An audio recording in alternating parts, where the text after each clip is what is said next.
Bonjour à toutes et à tous et bienvenue dans ce nouvel épisode du podcast. Aujourd'hui, notre invité, c'est Julien Guérino, responsable des éditions à la Fédération française de basket et également rédacteur en chef de Basketball Magazine, le mag de la Fédé. Donc voici un extrait tout de suite de notre interview. Comment peut-on traiter ainsi à la télévision le deuxième sport en termes de licenciés? Parce que le nombre de licenciés n'a pas forcément une incidence sur le suivi. Sinon, c'est l'argument dans le rugby, il y a beaucoup moins de licenciés que le basket. Ça, c'est pas aussi simple que ça.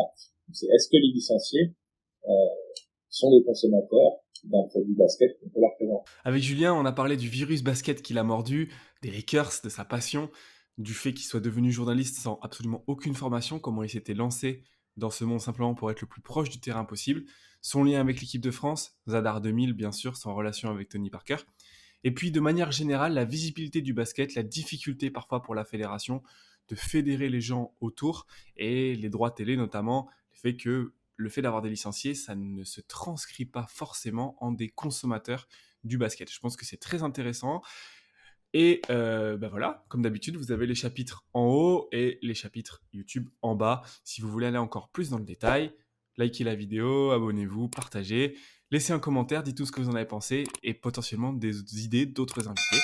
Moi, je vous souhaite une très bonne journée, je vous dis à très bientôt. Bon, en tout cas, merci d'avoir accepté mon invitation. Ça me fait plaisir de Ça, t'avoir. avec Euh, plaisir.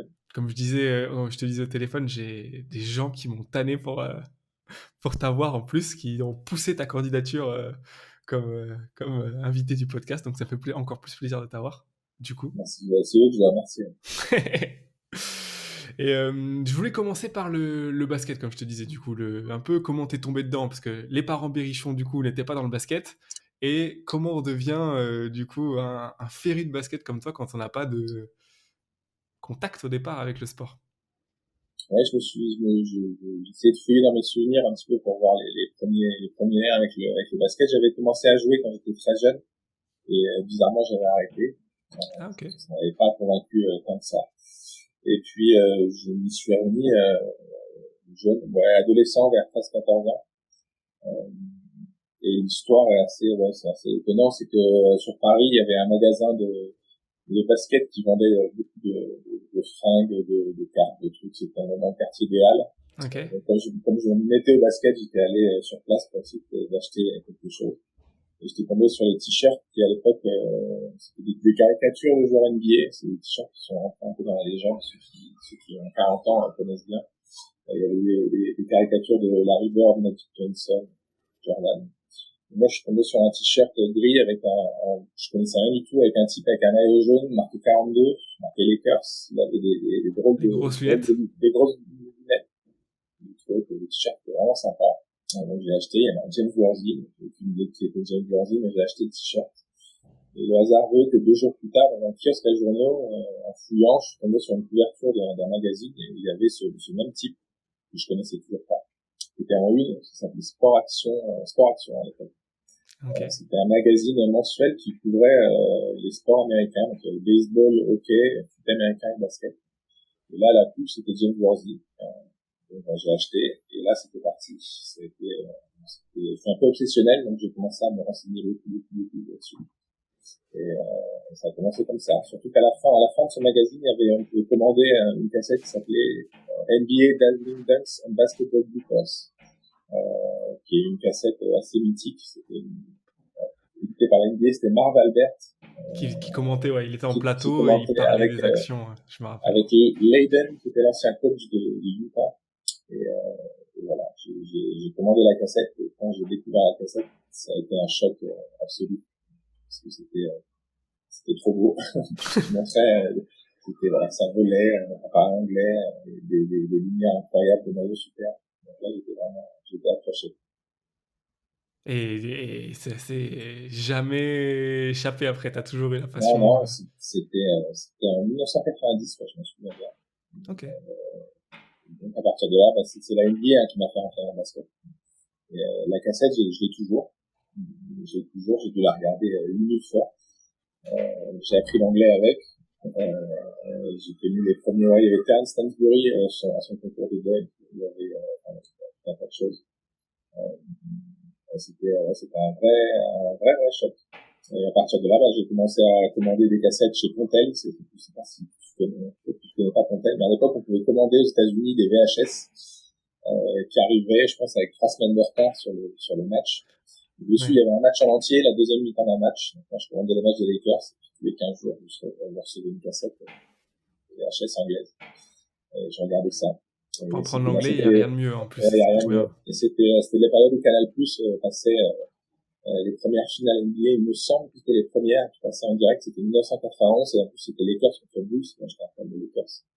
Et donc j'ai regardé les premières finales NBA, je les ai regardées encryptées, parce que mes parents avaient acheté des décodeurs Canal, je regardais les matchs encryptés les matins, histoire d'apercevoir un peu Ce qui s'était passé. ce qui s'était passé. Donc le Game 1, c'était un shoot à 3 points par la gagne de Sam Perkins.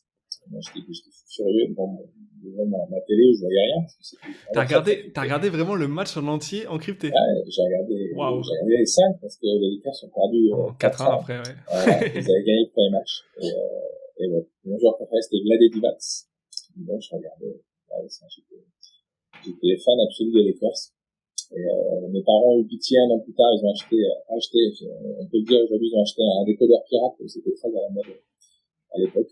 Et donc, en 92, j'ai regardé les deuxièmes finales, cette fois, en petit Les clair, Blazers. j'étais content. Et Eh, c'était la Dream Team, voilà, 92, c'est la Dream Team. Donc, ça a dû ça, aider un ouais, petit ça peu a en plus. aidé, carrément.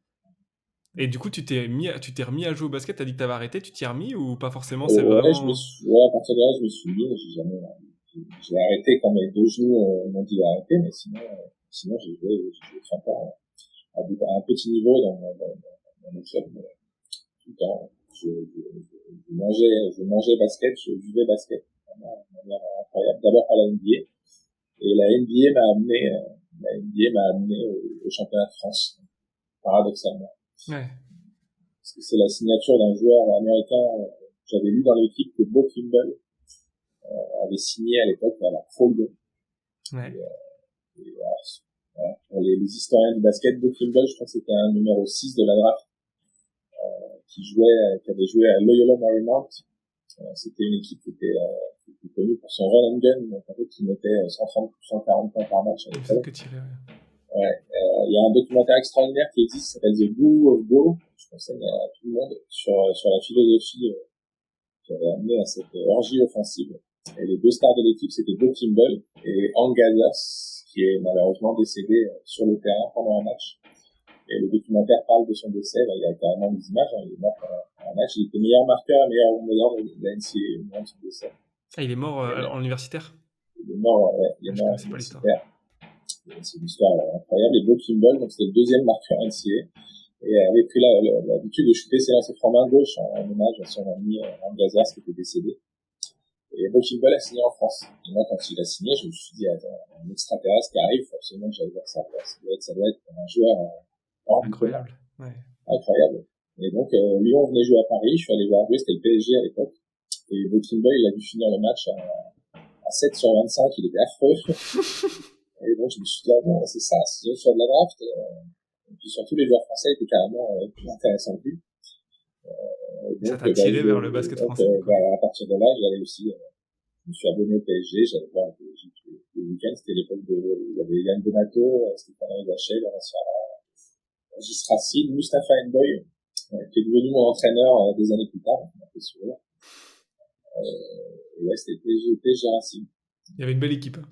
Il y avait une très belle équipe. Et donc, merci Bo Kimble, c'est lui qui m'a fait découvrir le championnat de France. Et là, je connaissais, j'avais pris pour habitude de noter les noms. J'étais capable de citer les 15 joueurs NBA par équipe, c'est ça. Au lycée, je passais mon temps à faire ça, je faisais les listes des équipes. Et je devais trouver 15 joueurs par équipe. Donc, j'étais plutôt bien calé NBA, et puis je me suis mis à m'intéresser au championnat de France. Ouais. Et quand tu t'es intéressé au championnat de France, l'intérêt pour la NBA, il a diminué ou non, t'as juste Non, divisé, mais l'investissement c'est était le même?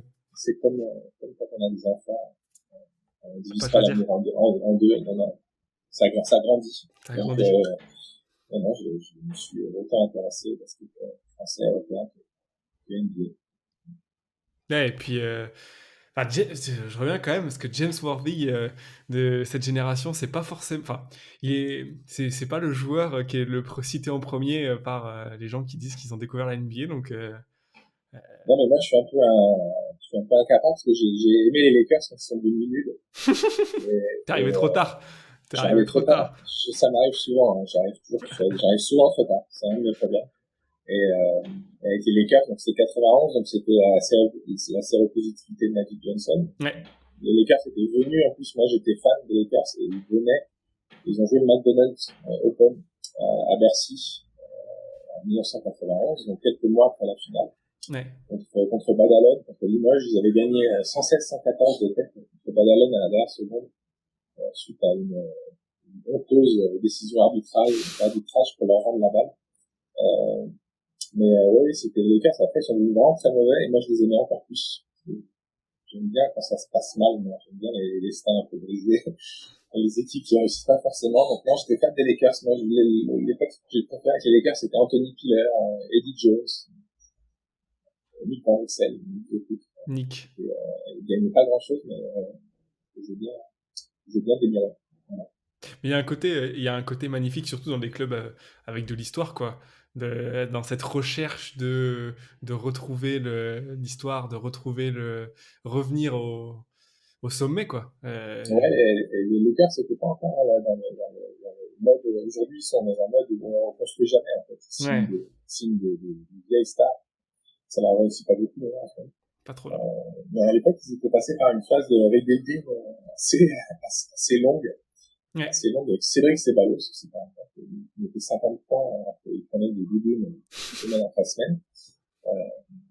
Mais oui, c'est très intéressant. D'être fan d'une équipe, y compris quand ça va mal, je trouve ça bien, parce qu'en NBA, on dirait ça, c'est quoi, bandwagon fan, c'est ceux qui se mettent, qui suivent la foule courant, un petit peu, ouais, c'est ça.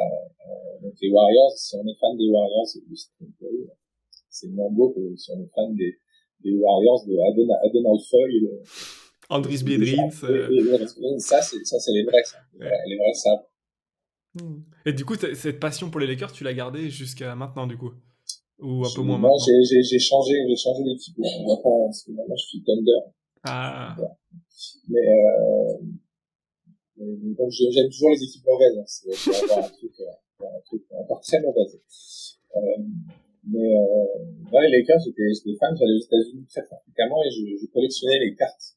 Ça fait rare Benoît Dujardin. J'ai une grande collection de cartes de la Dubats. J'ai des centaines de cartes de la Dubats. Ah, que de lui. Je n'achetais que des cartes des Lakers. Beaucoup de la Dubats. Qu'est-ce qui te plaisait chez lui? Pourquoi Vladé? Mon père est barbu, ça a à voir avec ça, non, je sais pas, j'ai toujours adoré les joueurs très grands, qui capables de faire plein de choses avec la balle. Ouais. C'est vrai qu'à l'époque, Divac, c'était un peu, c'était les prémices d'un Nikola Jokic. Aujourd'hui, il est capable de shooter à 3 points, c'était un passeur extraordinaire. Et j'étais fasciné, moi, qu'on puisse faire des choses aussi variées en étant aussi grand. Et puis quand on s'intéresse à la Divac, derrière, on s'intéresse à l'histoire de Balkan, à la Yougoslavie, et là, on découvre un autre univers. Et donc, c'était vraiment très intéressant. Je pensais encore dans le documentaire, une fois que vous avez regardé Guru of Go sur Paul Westhead, vous pouvez enchaîner sur Once Brothers. Once Brothers avec Drazen Petrovic et Divac, c'était assez remarquable comme documentaire. Dès que t'as dit documentaire, j'ai eu des frissons, parce qu'il m'a foutu les frissons, ce documentaire, et il m'a mis les larmes aux yeux plusieurs fois. Donc là, pour le coup, je connais et je recommande. C'est un sacré documentaire. Il est très américain dans la forme, parce que c'est sorti des violons, il y a quelques scènes où ils en font un peu des caisses, notamment quand il va à Zagreb sur la tombe de Petrovic, c'est peut-être un chouïa too much. Ouais. Mais c'est une très belle histoire, et c'est là où la grande histoire rencontre la petite avec le sport, et ce qui s'est passé, la guerre dans ce pays. Et ça en fait un documentaire vraiment, vraiment exceptionnel. Ouais. Si vous connaissez pas trop l'histoire de la Yougoslavie, ça fait cours d'histoire aussi en parallèle. Donc, moi, mon anecdote, c'est que pendant des années, je me suis baladé avec une carte de la Divac dans mon portefeuille, je l'avais pas avec moi. Ouais. Et un jour, j'ai rencontré de la Divac, évidemment. Et donc, j'avais toujours sa carte dans mon portefeuille. Donc, je pense que c'est la seule fois où j'ai fait signer Ah ouais? J'ai sorti, ça le fait quand même, je lui dis, excusez-moi, j'ai sorti mon portefeuille et j'ai sa carte dedans. J'ai fait signer la carte. Et malheureusement, je l'ai perdu, en plus, ça a été abîmé. Mais, c'est un de mes grands moments, ouais. C'était l'Euro 97, il me semble. Là, Et j'ai croisé la délégation. tu l'avais croisé par hasard? Ou c'était dans le cadre de ton J'étais, taf? j'étais un jeune, j'avais 20 ans, et j'étais stagiaire, pour une boîte qui travaille dans le basket. On m'avait envoyé à l'Euro 97 en Espagne. Et donc, j'avais fait une photo avec Delaris. Et elle a côté de moi, je vois, moi et Delaris. Delaris et moi. À l'Euro 97. Et Delaris, c'était le coach des Lakers quand ils étaient vraiment mauvais. Ouais. Moi, j'étais bien fan. Et il y avait Vlade Divac qui traînait dans les hôtels à Barcelone aussi. J'ai fait signer ma carte. Alors, c'est une bonne transition du coup, parce que t'as parlé du fait qu'il t'avait envoyé, parce que t'avais lancé ton travail de journaliste. Moi, je suis allé regarder un petit peu, et en fait, t'as pas du tout fait des études sur ce sujet-là. C'est sur des affaires, enfin, affaires internationales, non, c'est ça? Moi, j'ai fait une école de commerce, Ouais. avec une quatrième année en spécialisation, c'est ça. Ça fait en affaires internationales. J'avoue que j'ai pas trop de souvenirs de la nature des cours que j'ai pris pendant ces années. Ça t'a pas marqué? Ça m'a pas marqué. Mais en fait, tous les stages, parce que le principe des écoles de commerce, c'est qu'il faut faire des stages. Ouais. Donc moi, je cherchais des stages en lien avec le basket, parce que c'était la seule chose qui m'intéressait. Il fallait que j'arrive à travailler dans le milieu du basket d'une manière ou d'une autre, quelle que soit la nature de l'emploi. Ouais. Et donc j'ai eu la chance, en troisième année, j'étais à Londres, un semestre à l'étranger. J'ai fait partir à Londres, et pourtant c'est pas une grande place forte du basket européen, mais il se trouve qu'il y a une société qui s'appelait ISL à l'époque, qui était une société extrêmement puissante de marketing sportif, qui avait les droits de la FIBA, de la FIFA et d'autres grandes fédérations sportives. Et ils avaient des locaux à Londres, c'était ISL Productions qui produisait plusieurs émissions pour l'Euroleague, pour la FIBA. Et j'avais fait partir des CV, on m'avait répondu, on m'avait pris en stage. C'est là où j'ai mis les pieds un peu dans l'univers du basket pour la première fois. J'avais 19 ans et j'ai fait un stage. Je devais faire un stage de 1 mois, mais finalement j'ai fait un stage. J'y allais toutes les semaines parce que ça me permettait de travailler dans le basket. Donc, Ouais. j'aidais à la réalisation de ces émissions. Ça s'appelait Slam, et Slam Euroleague Report. C'était diffusé sur Eurosport à l'époque. Je l'avais rappelé à David Cosette une fois, c'est lui qui faisait des cassettes. Et donc je participais à la réalisation de cette émission. Et de fil en aiguille, bah voilà, j'ai travaillé pour eux à Londres. Ils m'ont rappelé quelques mois plus tard parce que j'allais en Espagne pour mon deuxième semestre. Il se trouve que l'Eurobasket 97 avait lieu Était en en Espagne. Espagne. Et donc, ils m'ont emmené avec eux. Donc, ma première compétition internationale, c'est 1997 à Barcelone. C'était pas un euro d'un grand niveau. Pour l'équipe de France, c'était même une catastrophe. Fini 12e, il me semble. C'était les débuts de Jean-Pierre de Vincenzi qui avait eu le malheur de perdre tout son sac majeur sur blessure avant même le début de l'Euro. Ça aide pas. Donc il fait partie avec Jérôme Moïseau comme 12e homme qui était encore joueur au Pôle France à l'INSEP. Ouais. Et ben voilà, c'était 97, c'est ça. Mon premier vrai contact avec des vrais basketteurs, en vrai, pas derrière ma télé. Donc c'est un très très beau souvenir. Mais c'est fou parce que en fait, l'audiovisuel, ça se joue à un stage que c'était pas forcément prévu, tu l'as pas forcément fait par conviction, t'es tombé dedans, c'était une façon d'être lié avec le basket et t'as continué. Ouais, moi je cherchais n'importe quelle porte d'entrée en fait. Il fallait que je trouve une porte d'entrée. Il fallait que je sois dans le basket, c'était là. Ouais, J'étais allé dans cette école de commerce par hasard, par conviction. d'accord. Je savais pas quoi faire après mon bac. Encore une fois, le hasard de la vie, dans un salon pour étudiants, il y avait un stand où il y avait une cassette un match NBA qui tournait. Et je suis allé voir le mec, je lui ai dit, moi j'aimerais bien récupérer le match, parce que c'est un match de Lakers. Et il m'a dit, je peux pas te donner la cassette, mais si tu reviens dans 2 heures, on aura fini la journée et je peux te donner la cassette. Donc, en attendant, pendant 2 heures, j'ai tourné, je suis tombé sur cette école de commerce que j'ai finalement intégré. J'ai fréquenté qu'une école, c'était celle-là, enfin j'ai pas fait exprès, tout ça pour une cassette de Lakers. Donc non, j'ai pas prévu de faire Encore un truc lié au ce type basket. d'études. Mais bon. Claire. Même Et, sans le et vouloir. donc, les stages, tout le monde les faisait. On essayait de rentrer chez L'Oréal, chez Bic, chez les sociétés qui sont censées accueillir des étudiants en école de commerce.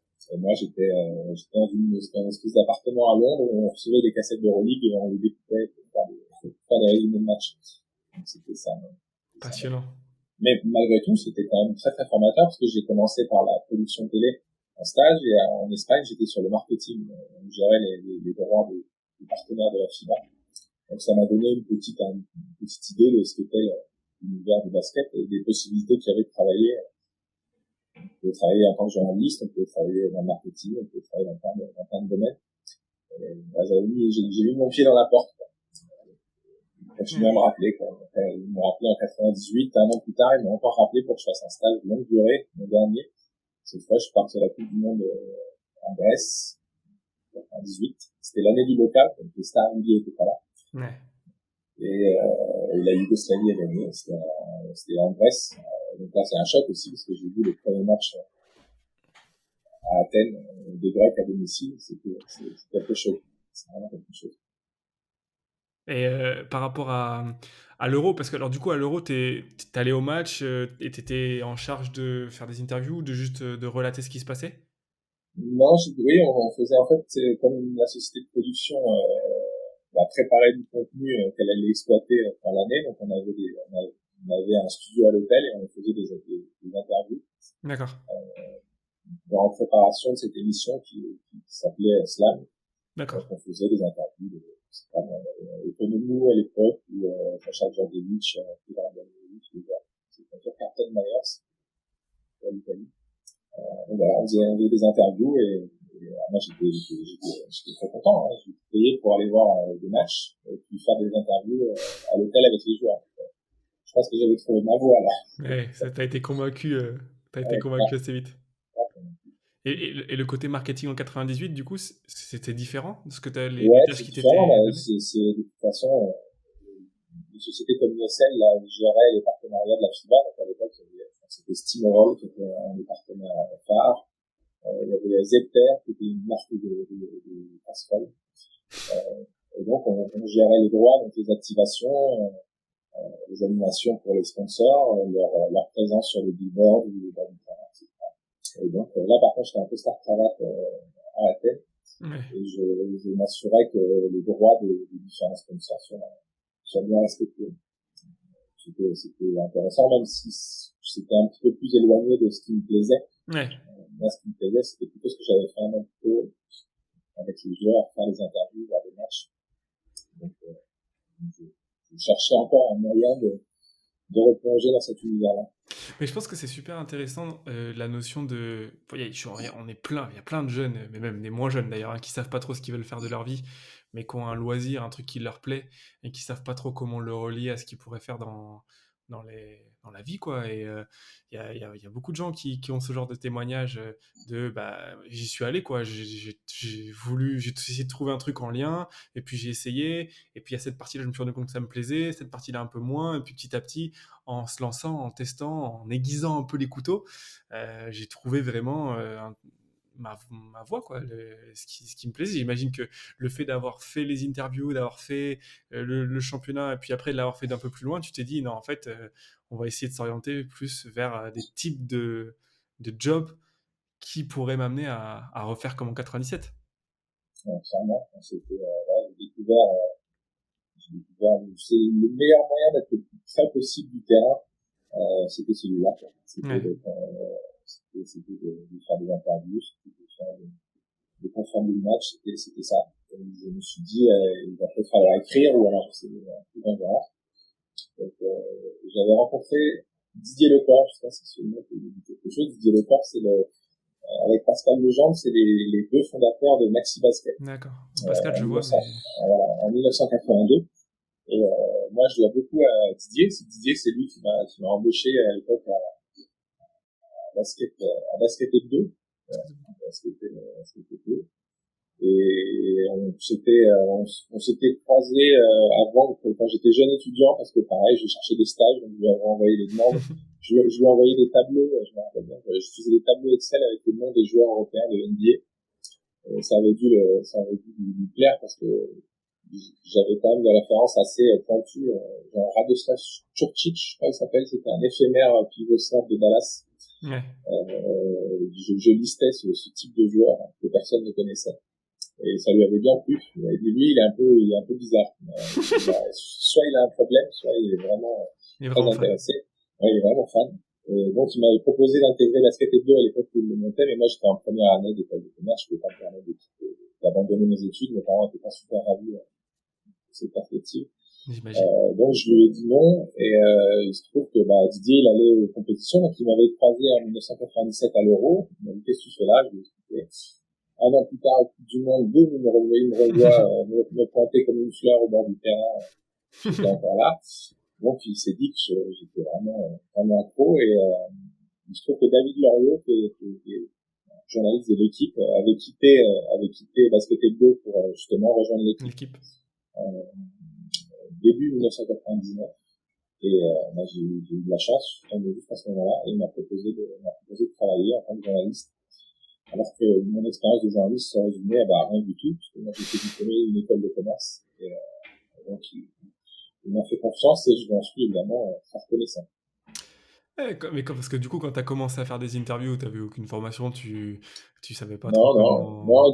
mais l'équipe de Basket 2 était composée uniquement de journalistes qui n'avaient fait aucune école de journalisme, personne. Ouais. Donc, il y avait un type qui avait fait Sciences Po Toulouse, un autre qui avait fait une fac de Pau, un autre qui avait bref. On était une équipe de fans. On était vraiment De une passionné. équipe de fans, passionnés, très très pointus sur le basket. Donc, quand on est dans la presse spécialisée, je pense qu'on peut largement compenser son manque de technique par de la connaissance, Je suis d'accord. du milieu. Et nous, on avait une connaissance assez encyclopédique. On était vraiment, aujourd'hui, on oublie les noms, et on était très très bien. Et donc, Didier m'avait fait venir, il m'avait dit, t'es quand même d'écrire, je lui ai dit, je pense que t'es prêt. Il m'avait fait faire un article pour voir, il m'avait dit, c'est bon, allez, ça roule, c'est parti. Et donc, il m'avait embauché. Et j'ai un bon souvenir parce que c'est David Loriot qui partait, qui m'avait expliqué comment ça marchait un petit peu. À l'époque, il s'occupait de la Pro B notamment. Ok. Et il m'avait dit, voilà, faut que tu t'appelles les coachs, t'appelles les joueurs, tu fais un partage là-dessus. Et, le premier, tu vas faire. C'était Moulou, je sais plus quel coach, il m'a dit, t'appelles ce coach-là. Je l'ai appelé, et le gars m'a dit, je sais pas si vous avez bien suivi mon actualité, mais je me suis fait virer il y a 10 jours, donc c'est plus moi le coach. Donc, excusez-moi. Et donc voilà, j'avais fait des débuts assez médiocres. Mais je me suis accroché. C'était une belle époque, parce que la création d'un milieu de basket, c'est très très enrichissant, très intéressant. Le rythme est assez élevé, surtout avec une petite équipe. C'est un titre qui, moi j'ai toujours tous les exemplaires ici, qui a modestement marqué pas mal de gens. Ça a duré 6 ans, c'est ça? L'aventure pour toi? L'histoire, ça a duré moins longtemps que ça au début, puisque moi je me suis fait virer avec toute l'équipe Ah! de basket et tout. On s'est tous fait lourder. C'est facile, hein, c'est une époque que tu dois connaître, c'est Zadar 2000. Le Zadar 2000 a précipité la chute de basket 2, et j'en suis en partie responsable. La prescription depuis. Mais basket 2, c'était un titre réalisé avec vraiment pas grand chose, très très peu de moyens, on n'avait pas de budget déplacement, on n'avait pas grand chose, donc on cherchait tous des moyens d'aller voir des matchs à moindre frais. Ouais. Et moi, je sais pas pourquoi, je me suis beaucoup intéressé aux projets de prospects, c'est toujours le cas aujourd'hui, mais c'était ce qui m'intéressait le plus. Ouais. Et là, a priori, on avait une génération qui était vraiment intéressante, qui était née en 1982-83. Et donc, je m'étais mis en tête de les suivre. Ils avaient un tournoi de qualification à 50 ans, coaché par un certain Pierre Vincent. Je connais pas. Je connais pas. Et dans l'équipe, il y avait donc Tony Parker, qui est plus, il était blessé, je crois, là. Donc, Zéro, etc. Et j'étais allé à Saint-Quentin, il y avait une belle génération. J'étais allé à Saint-Quentin voir la qualif contre la Russie, la Slovénie, il y avait la Géorgie des Zaza Pachulia, il y a Nicolas Tsikidjvili, qui a dû être 5e choix de la draft. Donc c'était plein de bons joueurs, Beno Udry, qui était champion avec les Spurs, plus tard avec la Slovénie. C'était un super tournoi, j'ai trouvé ça génial. J'étais allé voir les qualifs. Je me suis dit, si je vois les qualifs, j'ai peut-être aller voir l'Euro après, parce que ils sont intéressants. Donc, allez, j'ai décidé de me payer mon voyage. Je me suis payé mon voyage en Croatie quand j'ai pris mon billet d'avion. J'ai réservé une chambre, je sais même pas un hôtel, c'était chez l'habitant. Ouais. Et je suis parti comme ça, à fleur au fusil. C'est moi qui payais tout. Et, et j'ai essayé de me rembourser en vendant des articles à l'équipe, dans l'équipe. Et comme j'étais un peu jeune et naïf, j'ai signé dans l'équipe avec mon nom, c'était Julien Guérino, qui faisait les comptes rendus de match. Et le patron de Basket Eto, qui avait un petit problème avec nous à l'époque, on était un peu confus, il a sauté sur l'occasion, donc il a vu que j'ai signé en équipe, il m'a viré quand je suis revenu. Il a attendu que je produise un magazine spécial sur l'équipe Krasnodar. Il y avait un Basket Eto Le Mag, j'avais dû faire 30 pages dedans avec des photos. Ouais. J'avais tout fait. Et derrière, il m'a viré parce qu'il m'a dit, vous avez travaillé pour quelqu'un d'autre. Oui, mais je me dis, je m'étais tout payé, c'était pour pas vous facturer. Ça m'a pas convaincu, donc j'ai pris une faute lourde, et j'ai été licencié. Et derrière, il a trouvé des fautes lourdes pour toute l'équipe, et on s'est tous fait virer. Donc, Basket Hebdo s'est arrêté. Le dernier numéro de Basket Hebdo, c'est C'est le tien. le numéro sur Zadar, la victoire du junior français sur place. Donc, sur le coup, ça fait un peu mal, mais bon, ça reste mon plus beau souvenir de basket, et puis ça restera. Ouais. Je pourrais jamais faire mieux. Parce que j'étais tout seul là-bas. Donc, c'est un peu plaisir égoïste, mais, ouais, j'étais tout seul, personne n'avait suivi. Ouais, et puis je lisais une interview de toi qui disait que ça t'avait particulièrement marqué parce que justement à cette époque-là, il n'y avait pas cette surmédiatisation des jeunes super tôt et que du coup, bah, tu avais une approche avec eux et un contact avec eux qui aujourd'hui est plus trop envisageable pour un journaliste qui se pointe tout seul, sans personne, sans accréditation, sans rien, quoi. Ouais, c'est impossible. Moi, j'étais accrédité. J'étais un vrai Non, journaliste et mais... tout, mais c'est vrai que les réseaux sociaux ont tout changé. Alors, je sais pas si c'est vraiment de la surmédiatisation. Je pense que c'est un terme pas forcément adapté parce que c'est pas Ok. très médiatisé, malgré tout. Quand on est dans le milieu, on a l'impression qu'on en parle beaucoup, mais c'est parce que sur notre fil Twitter ou Oui, dans le microcosme nos du basket. microposts, donc on tourne en rond et on se dit qu'on en parle beaucoup, mais en fait, ça, Ouais, euh, c'est vrai. mais malgré tout, il y a un nombre très très important de comptes qui suivent des comptes Twitter, des pages Facebook, des blogs, des sites internet, tout ce qu'on veut, ça s'est développé avec le temps, qui suivent les jeunes prospects, c'est une certitude. À l'époque, ça n'existait pas, donc moi, quand j'ai interviewé Mike Pietrus pour la première fois, il avait jamais vu un journaliste, il savait pas ce que je faisais avec mon enregistreur, il était pas très rassuré. Aujourd'hui, à 16, 17 ans, c'est des gamins qui sont habitués à tout ça. Ouais. Ils communiquent même tout seuls, en fait. Ils ont leur propre réseau social. Ils vont communiquer sur Insta, ils vont mettre leurs propres photos, ils vont recevoir leurs propres highlights. C'est un autre monde, ça n'a rien à voir. Et donc, forcément, les rapports sont pas les mêmes. Et moi, j'étais là, j'allais dans la chambre d'hôtel de Boris et Tony à l'époque, en plein milieu de la compétition. Moi, je suis commerçant à Concord, il ne pas l'avoir viré. Mais oui, le lien, il était, quand j'y repense, il était fou. Il Ouais. était fou. Je marchais, pour aller de la chambre que j'occupais jusqu'à la salle, je marchais pendant, je sais pas, une demi-heure, et parfois leur bus passait, ils faisaient arrêter le bus, ils montaient dans le bus, et ils m'amenaient jusqu'à la salle. Voilà, c'est des trucs incroyables. C'est un vrai bonheur d'avoir vécu ça. Un vrai bonheur. D'ailleurs, le match a été, republié des années plus tard par Basket News qui avait sorti un DVD avec la finale. Ouais. Et je crois que je l'ai pas regardé parce que le Faut les match en garder la lui-même, mémoire. ouais, je pense que le match est beaucoup plus beau dans ma mémoire en vrai. Ouais. Parce qu'il y avait, le score était très faible, ça avait pas une grande réussite, mais c'était juste complètement fou, quoi. Il y avait 5000 personnes entassées dans une salle, on faisait 3000. Il y avait un mec avec une sirène d'avion qui faisait résonner ça à l'entrée des équipes. On avait dû exfiltrer les parents des joueurs pour les mettre à l'abri parce que c'était un peu chaud.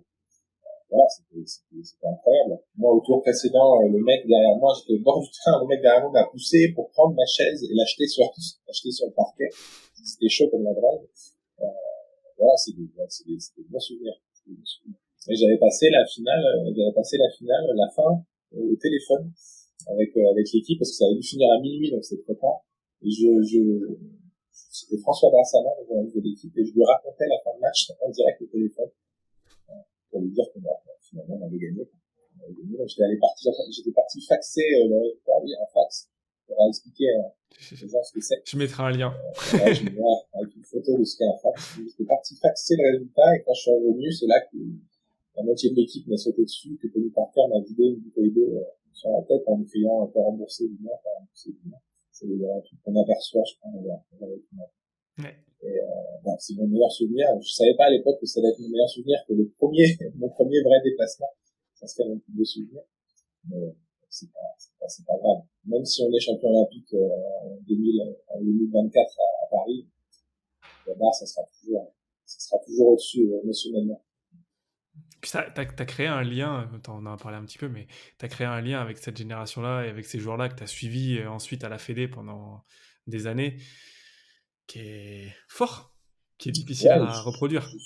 c'est impossible à reproduire aujourd'hui, réellement. Mais je pense malgré tout que c'est la base, notamment quand on travaille à la fédération, c'est extrêmement important de mettre en avant les jeunes joueurs avec les joueurs. Bien sûr. Parce que les liens, on les crée quand ils ont 15, 16, 17, 18 ans. L'attachement au maillot, on le fait à ce moment-là. Et c'est plus facile d'aller voir un joueur que tu as connu quand il avait 16 ans, à qui tu as montré ton intérêt, avec qui tu as réalisé une premières interviews. Il s'en souvient en général, et quand tu pointe 5-6 ans, 7 ans plus tard, il y a plein de journalistes, il sait que toi, tu étais un peu là au départ. Ça crée un lien plus ou moins fort, il ne faut pas exagérer. Mais malgré tout, j'espère que Moa Penda, un des meilleurs joueurs aujourd'hui français au Pays de France, Moa Penda, je le voyais toutes les semaines. Là, il a 16 ans, mais j'espère pour lui, quand il sera NBA, qu'il aura 26, il aura plus de facilité à répondre à la fédération quand ce sera moi qui le contactera. Je pense que les liens se tissent très tôt. Sportivement, c'est important pour la fédération, parce que l'attachement au maillot, il se développe à ce moment-là. Et professionnellement, c'est toujours intéressant de nouer des liens avec les joueurs très très tôt. Ouais, parce que c'est un sujet dont on entend beaucoup moins parler qu'avant, mais il y a eu des années au début quand on a commencé à avoir des joueurs en NBA qui avaient des rôles importants. Bah, les franchises, il fallait aller aussi se battre et aller les convaincre de les envoyer en équipe de France. C'est moins le cas maintenant, enfin en tout cas, on en entend peut-être moins parler, c'est peut-être toujours le cas en off. J'imagine que pour la Fédé, enfin, au départ, avoir le côté, l'attachement du maillot chez les petits qui, eux, ont envie de revenir, ça a facilité aussi ce genre de négociation. Ouais, bien évidemment. Là, c'est vrai que comme prochaine invité, je pense pas qu'il parlera, mais Patrick Bisley, depuis longtemps le manager général de l'équipe de France. Alors lui, il pourrait écrire un livre d'anecdotes sur les relations qu'il pouvait avoir avec les franchises NBA Ouais, j'imagine. pour faire venir les joueurs, c'est pas évident. Et nous, on a eu quand même la chance d'avoir des joueurs qui étaient leaders sur le terrain et qui étaient aussi désireux de jouer, donc que ce soit Tony Parker ou Zero, qui avaient systématiquement intégré l'équipe de France à leur carrière, donc ils avaient leur saison NBA et l'été avec l'équipe de France. Aujourd'hui, Evan Fournier, c'est l'exemple parfait du joueur qui est en mode pilote automatique et évidemment qu'il sera là à l'Euro, évidemment qu'il sera là à la Coupe du Monde, évidemment pour lui, c'est à peine une question. Ça fait partie de sa carrière. La saison NBA et l'été pour l'équipe de France. Malgré les sommes colossales qui sont en jeu, malgré parfois les difficultés à convaincre sa franchise de libérer, malgré les réglementations aussi qui ont beaucoup changé. NBA, aujourd'hui, les équipes nationales n'ont pas le droit on ne pourrait pas avoir un joueur NBA qui ferait un été avec l'équipe pendant X jours. C'est très très encadré par la Ligue. Ouais. C'est vraiment drastique. Et donc, il faut s'adapter à cette réalité du basket, qui fait du basket un cas à part dans tous les sports. Je sais que ça fait grincer les dents de certains, parfois avec juste titre, mais la réalité, elle est ce qu'elle est. C'est une ligue toute puissante et qui fixe un petit peu ses règles. Il faut apprendre à vivre avec, que je sois d'accord ou pas. C'est une ligue qui fixe ses règles et qui... alors, c'est un peu moins le cas maintenant, parce que c'est vrai que l'Euroleague force beaucoup sur les corps, mais je pense que c'est pas non plus comparable avec ce que c'est que la NBA. C'est difficile de voir dans d'autres sports autant d'intensité, sur autant de matchs, avec des intervalles de récupération aussi courts, avec en plus les déplacements, les avions, les machins, ça met les corps à forte contribution, quoi, aussi. Donc, il y a un côté protection des joueurs qui a moins sur, peut-être sur d'autres disciplines aussi. Ouais, bah, on voit aussi aujourd'hui avec des blessures très graves hein, qui peuvent toucher des joueurs. Là, on regarde Denver avec Michael Porter Jr. ou Jamal Murray, voilà. Quand le corps craque, il craque beaucoup. Ouais, C'est des absences derrière maintenant. Et quand un joueur veut 100 millions de dollars, on comprend que l'investissement, faut le protéger à tout prix. C'est une évidence. C'est une évidence peut-être triste, mais je pense qu'on verra jamais Joel Embiid jouer avec le Cameroun, par exemple. Voilà. ça paraît compliqué. Comme au Cameroun, pour avoir Siakam Embiid, ça fait une raquette plutôt pas mal. Je sens que ça soit totalement inenvisageable. C'est possible. La France a la chance aujourd'hui d'avoir des moyens, d'avoir un staff quand il est dans l'équipe de France qui est extrêmement professionnel, qui permet d'encadrer les joueurs d'une manière qui est assez proche de ce qu'ils peuvent connaître en NBA. Mais peu de fédérations peuvent présenter ce type de staff et d'investissement. Ouais, parce que ça demande beaucoup de professionnalisme, des gens calés, et puis une vraie connaissance du dossier médical, et puis des gars, c'est une vraie, c'est un vrai métier. Ouais, bah, Qui demande beaucoup d'investissement. il faut avoir été aux États-Unis pour quand on a été au contact d'une franchise NBA, on comprend derrière l'exigence vers les joueurs, parce que quand on va dans une franchise, bah, c'est des dizaines et des dizaines et des dizaines d'employés qui sont là pour tout. Hein. Quand on assiste à un entraînement dans une franchise NBA, il y a un joueur, un coach, voire plus, hein, un joueur, trois coachs, un peut lui Ouais. prendre leur mot, un peut lui faire la passe. Il y a des assistants dans tous les sens, il y a un responsable pour changer les bouteilles de Gatorade. Hein. Enfin, c'est spectaculaire. Les moyens sont absolument prodigieux. Ouais, parce qu'ils génèrent de l'argent sur un modèle économique qui est difficilement reproductible, donc après, Ouais, on on les peut aime. pas, de toute façon, c'est un des grands drames du basket, peut-être parfois, c'est que cette opposition entre la NBA et l'Europe, elle existe elle est forcément en défaveur de l'Europe. Le rendu visuel d'un match NBA est forcément supérieur. Après, l'intérêt sportif, la passion, l'intensité, c'est un autre problème. Mais la présentation, le packaging, c'est vraiment tout ce que fait la NBA sur ce point-là, absolument remarquable. Et très difficilement reproductible en France. Benoît Dujardin, Olivier en avait parlé, et j'en parlais avec Tony Humbert, qui travaille pour la fédération, qui fait tous nos images vidéo. On a des références tous les deux, des plans qui faisaient de la NBA sur, moi j'ai des cassettes VHS, je peux pas regarder, des plans, des cassettes de 85, 86, 87. Les plans qu'ils faisaient à l'époque, on aimerait faire les mêmes aujourd'hui, quoi. C'est 40 ans plus tard, ils faisaient déjà des trucs incroyables. Ouais. En termes de montage, en termes d'utilisation de la musique, en termes de nombre de caméras, de plans, ils avaient, oui, ils avaient 30 ans d'avance. Donc, c'est une réalité. C'était une machine de guerre et ça allait rester parce qu'ils continuent d'investir sur l'innovation, sur comment ils font pour essayer d'accueillir toujours plus de monde, tant dans les institutions que dans les règles, que dans comment faire. Tu parlais de la cassette des bloopers au début, c'est marrant. Moi, je l'ai vu cette cassette.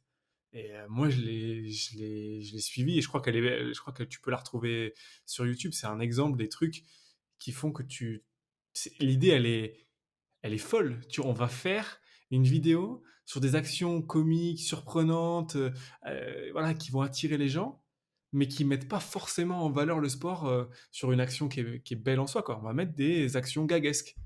Le concept, il est surprenant. De toute façon, le sport américain s'appuie sur, il y a deux versions. Il y a la NFL est largement différente puisqu'elle Ouais. elle se repose sur un nombre de matchs extrêmement limité.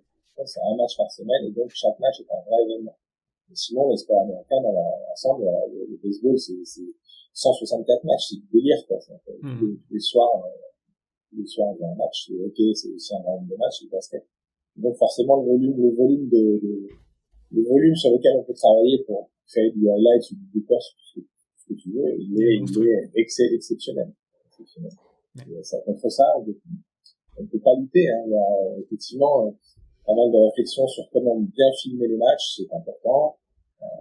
Comment les mettre en valeur, c'est important. Mais il y a la réalité du volume. Et quand on a 82 matchs, quand on joue tous les 2 jours avec des athlètes exceptionnels, des actions folles, on en a pas mal à se mettre. Ouais, ouais, c'est normal. C'est mathématique comme problématique en Ça. l'occurrence. Enfin, revenons à... Parce qu'il y a un truc que je savais pas, du coup, le côté que tu t'étais fait virer pour être allé à Zadar. Et du coup, ça m'intrigue. Comment ça s'est passé, ça? Du coup, tu étais un fan de basket qui avait vécu des trucs, qui avait vendu des articles à un autre journal. Tu t'es fait virer. Comment ça s'est passé ensuite pour toi T'as cherché directement un autre magazine, tu t'es fait embaucher Bon, directement. comme on s'est tous fait virer, C'était c'était pratique. Donc, on s'est occupé de notre prud'homme.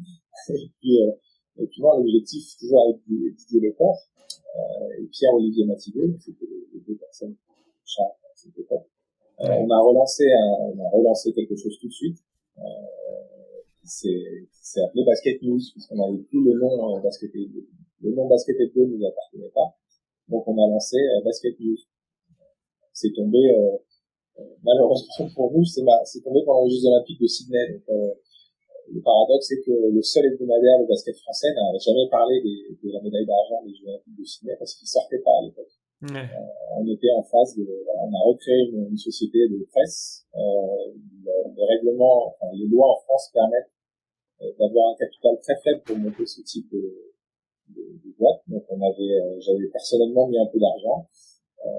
On avait loué des locaux à Montreuil et puis boum, on a relancé un mag. C'était à nouveau un logo, c'était la même chose que Basket Hebdo, ça s'appelait Basket News, qui a existé pendant de très longues années. Et moi, je suis resté à Basket News pendant encore 4 ans derrière. Mais c'était une aventure, voilà, il fallait tout reconstruire de zéro. Il fallait trouver des imprimeurs, il fallait reconstituer l'équipe, voir si on pouvait se financer, parce que le basket, bon, pas beaucoup, en tout cas les titres de basket, c'est quand même une niche, une toute petite niche. Donc il fallait calculer, mais le titre a existé pendant des années. Ouais. On a relancé. J'ai d'innombrables cartons dans le grenier de mon grand-père qui peuvent en témoigner qu'il y a eu pas mal de- d'éditions. Ouais.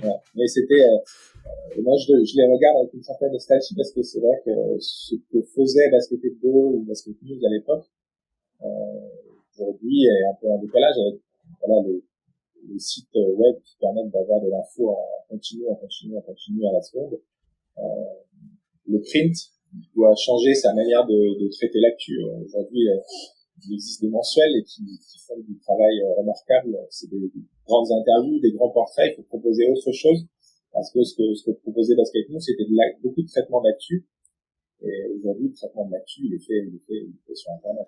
Il n'y a pas Donc, y a pas besoin d'attendre la sortie de l'hebdomadaire ou du mensuel pour avoir moi, l'info. quand j'ai commencé à m'intéresser au basket, j'allais acheter l'USO Today dans les kiosques. Qui Ça avait du permettait retard. d'apprendre l'anglais, mais il y avait 2 jours d'écart, donc pour avoir les résultats, il fallait attendre 2 jours. Moi, aujourd'hui, si je suis pas sur ma tablette en train de regarder le match en direct, là j'ai regardé le match cette nuit, Denver contre Golden State, là, il était 4h50 du mat, mais j'étais en direct sur ma tablette, ça me paraît logique. Mes enfants, c'est extrêmement normal d'avoir le League Pass, d'avoir tous les matchs à disposition, les highlights sous la main, c'est automatique. Moi, il fallait que j'attende 2 jours pour savoir si mon joueur de Divac, s'il avait mis 15 points, j'étais tout content. Donc c'est vrai, on a l'impression que c'est la préhistoire. Donc c'était un peu plus content. Mais c'est intéressant parce que tu t'occupes aussi maintenant enfin, je sais pas si c'est toujours le cas, mais t'occuper du magazine de la Fédé, c'est toujours le cas? C'est toujours le cas. C'est toujours le En cas? fait, Qui s'appelle c'était une année et demie qu'il m'avait fait venir à la fédération fin 2004, principalement pour m'occuper du magazine de la fédération. Aujourd'hui, qui s'appelle ça s'appelle Basketball le Magazine, Basketball Magazine. Ouais, on peut c'est donner ça. le nom. C'est ça. Et du coup, mais du coup, ce que tu dis est super intéressant hein, parce que comment tu as parlé de longues interviews, de longs portraits qui a un axe pour attirer des choses, pour aller un peu plus en profondeur dans la découverte de certains joueurs, de certaines histoires que tu peux pas forcément avoir sur des sites en continu où c'est plutôt du court et du pas trop développé, un peu l'opposé de ce que là on est en train de faire. Euh, Quels autres axes du coup t'intéressent, sur quoi tu regardes pour t'inspirer un peu et puis pour essayer de révolutionner le print, comme tu dis. La, à la fédération, c'est un peu particulier puisque de toute façon, le magazine doit traiter de l'actualité de la fédération qui est assez multiple. Hein.